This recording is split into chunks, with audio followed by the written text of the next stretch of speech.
Hi, Holly, welcome. Thank you for taking time out of your busy schedule for this chat slash interview, whatever you want to call it. I really appreciate it. So, talk me through how you got into football. So I have an older brother and he used to be in goal when he was youngest. And I think around about the age that I started taking an interest in sport in general, he was coming out of goal. So he was wanting to take shots all the time in the goalkeeper. So I got put in as the goalkeeper in the garden. And it was just kind of like after school. And then when he used to go to trainings on a Friday night, there was this kind of like open girl session. And my parents used to put me in that because it was just like the same time as when he was training. Right. And I think there's only a couple of us that had like a real interest in actually playing. The rest all wanted to do like handstands and cartwheels. And after that, I went to play for a boys' team because there were just no girls' teams in my area for my age group. There was a couple for the year group above, but it was like my first team. So I ended up playing for a boys' team at under nines, but then the age restrictions changed and I couldn't play for them the season after. So I did end up actually joining a girls' team, which was the year above me, and then they folded. So I had to find another team. And then I did stay with that team all the way to senior football at 16, 17. How did you get scouted for Notts County? So I just finished my undergrad degree in Sheffield at Sheffield Hallam, and I was playing for Sheffield United at the time. I played for the first team in my first season, and then when they got promoted, I moved to the development team because I was still kind of like 19, 20, so still quite young. And I got released by Sheffield in the summer, finished my degree. And at the same time, Notts County just happened to have trials. So put my name down for the trials. I think there was three trials and I could only actually attend one of them because I was on holiday. So Oh, that wasn't the best start. Um, but yeah, I went down to one trials and I didn't hear anything for a while. So I emailed them and they said, "Oh yeah, we'd like to see you again, but we're not sure or we can't say what team we think you'd be in yet." And I right. knew the league they were going in.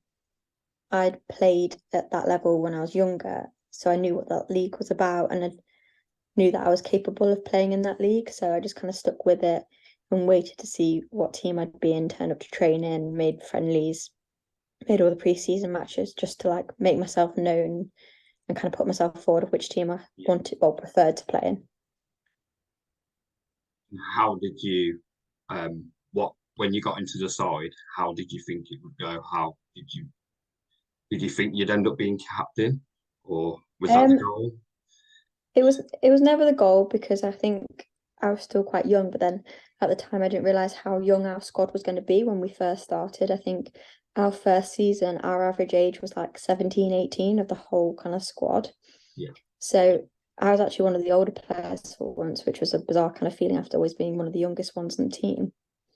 But no, in our first season we had a captain called Jess, who was at uni at the time, and she was a great captain. And we had one season together, and then kind of the second season got cut short because of COVID, and then unfortunately she finished her degree, so she was leaving Nottingham because she was from down south. And the season after that was just in pre-season, and every time the referee asked for like a captain to kind of like step forward, the managers didn't say anything. They just kind of let not us decide, but they just kind of saw who would step forward, and I just kept stepping forward. And I think it was our first game of that season, which was an FA Cup game, and they pulled three of us aside and said like, "You'll be our captain for this season. You'll be our vice captain, and you'll be like the team captain kind of thing for like the club sort of thing."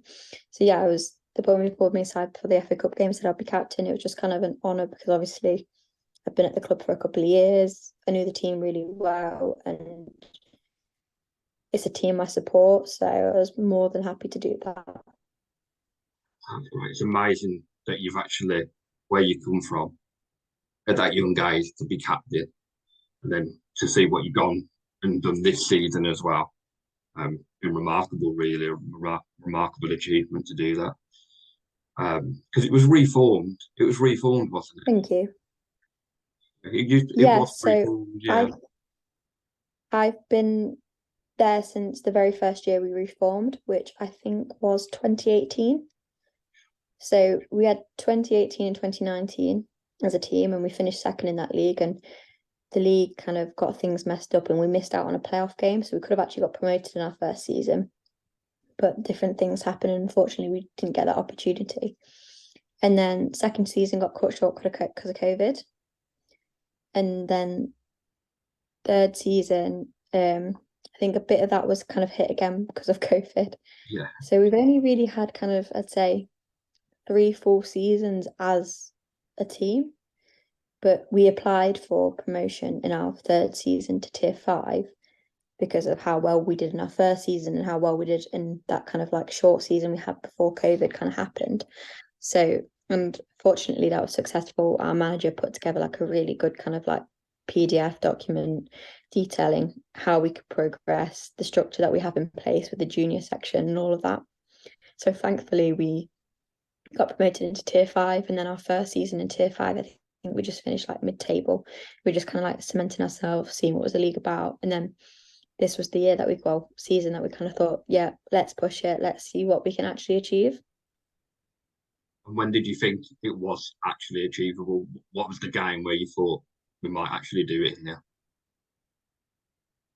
I think it was December, and we came back from, so we were 1-0 down, and I think we brought it back to 1-1, and then we went 2-1 down, and we brought it back to 2-2. And I scored actually, and I never score. So it's kind of like, okay, if I've scored, like this is actually possible. And I think I scored in like maybe the 85th minute to make it 2-2. So I was like, okay, we've got a point here. And then we went and won the game in, I want to say like the 93rd minute of extra time from like a free kick, set piece delivery. Someone got on the end of it, and like the whole team just kind of like erupted. We had like subs from the bench on the pitch, like celebrating. And yeah, at that kind of point, they thought like, we've got this in us to come back from like being behind a couple of times. And we have that kind of mental strength. We have the strength of the bench. Like our bench has been so strong, like regardless of who's on it, you always know that that person coming on is going to make a massive impact. So yeah, I think the strength and the quality that we have, the mixture of young and old players, and just having that kind of like mental resilience. Like a lot of our games this season have been so close, and we found a winner in like the last 10 minutes. Like we've always kind of found a way to just do it. And I think that's because we all just believe that we can win every game. And take me through that game at Meadow Lane against Mansfield. I believe it was a Monday. Was it Monday night? Monday night game, was it? Yeah, it was incredible.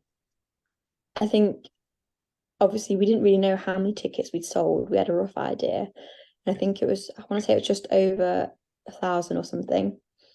And obviously majority of them, I'd say like 90% of them were not fans or there to support us.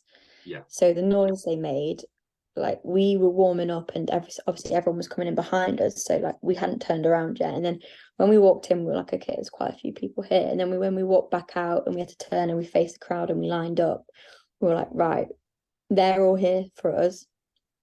We've got to perform. And because Chesterfield had drawn with Mansfield, like a couple of days before this, like 5 days before this, we knew that all we had to do was draw, because going into it before that, so like all we need to do is draw. But obviously we were all still aiming for that win. Yeah. And Mansfield actually put us under a lot of pressure in the first 20 minutes. And I think it was because we hadn't succumbed to the pressure of the crowd, but we hadn't settled yet. So we weren't playing our best yet. So Mansfield actually did put us under pressure for the first 20 minutes. And then Summer scored around like the 30-minute mark. And then I scored around like the 35th minute mark. So we were going into half time 2-0 up. And I think at that point, we all just kind of not relaxed, but we all just like were able to breathe just for a little bit. So yeah, it was an incredible feeling. And I think it was a whole squad game. Like even the players that weren't in the 16 came down to watch. Every player on the bench got on to play. Yeah. And yeah, just the effort from everyone. The kind of like junior staff that we had and all the junior girls, they were mascots, they were ball girls, they were flag bearers, all the coaches made sure like Everything was organized, and yeah, it was just a real kind of club effort, and it was just so nice and so appreciated by the team.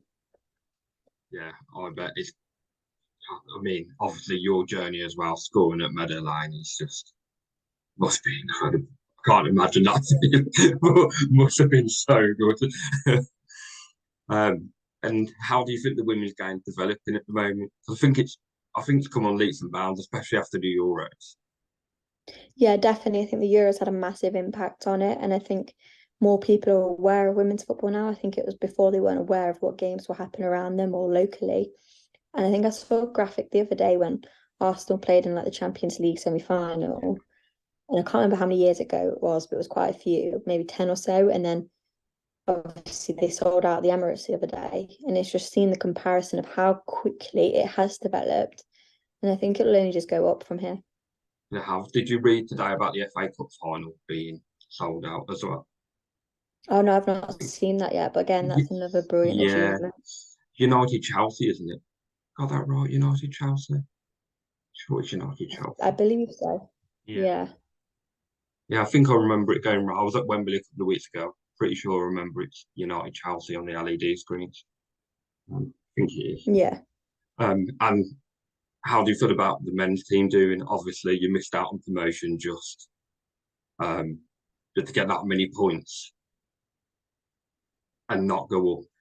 It's surely they got to do a second automatic promotion um, eventually in the National League.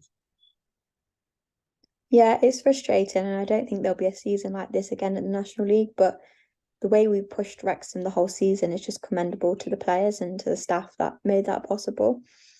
But yeah, we've got a game on Sunday, and if we win that, we've got another 90 minutes or so, however long we play, to get ourselves back in the Football League. We've been in the playoffs ever since we got relegated, but there's just a different buzz around the team this year and a different kind of belief. So hopefully, fingers crossed, they'll win on Sunday and then they can focus on Wembley. I And think yeah, personally it will spur you on. yeah, and the Medellin home fans have sold out. Yeah, You can't get a ticket, and I think that's about 15,000 of us. that's incredible. Yeah, How many away could you play in Boreham Wood? Boreham Wood, isn't it, on Sunday? The difficult side. yeah, very physical. Yeah, I think they play better away from home than at home as well. Yeah, I think that would definitely feed off the fact that Notts' back at the Medellin will be kind of buzzing. Yeah, definitely. And just your overall views of obviously you came to Redditch in pre-season, and I think you won 4-0, if memory I serves me think it right. I don't know. I think it might have been 9-1. Was it 9-1? Was it that much? Yeah, I think so. I only played the Oh, first half and then we changed the team second half. okay. I can't remember. I thought it was 4-0. I can't remember. It was that long Was ago.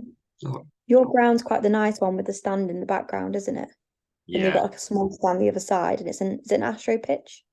yeah, 3G, yes.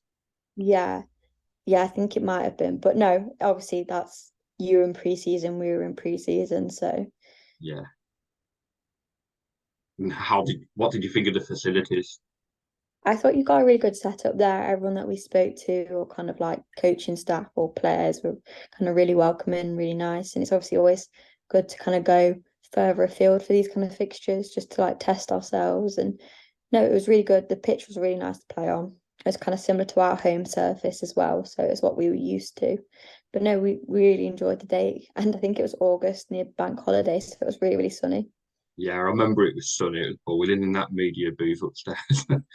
um, but yeah, so thank you very much. I think I've covered everything. So thanks for your time. No worries. I'll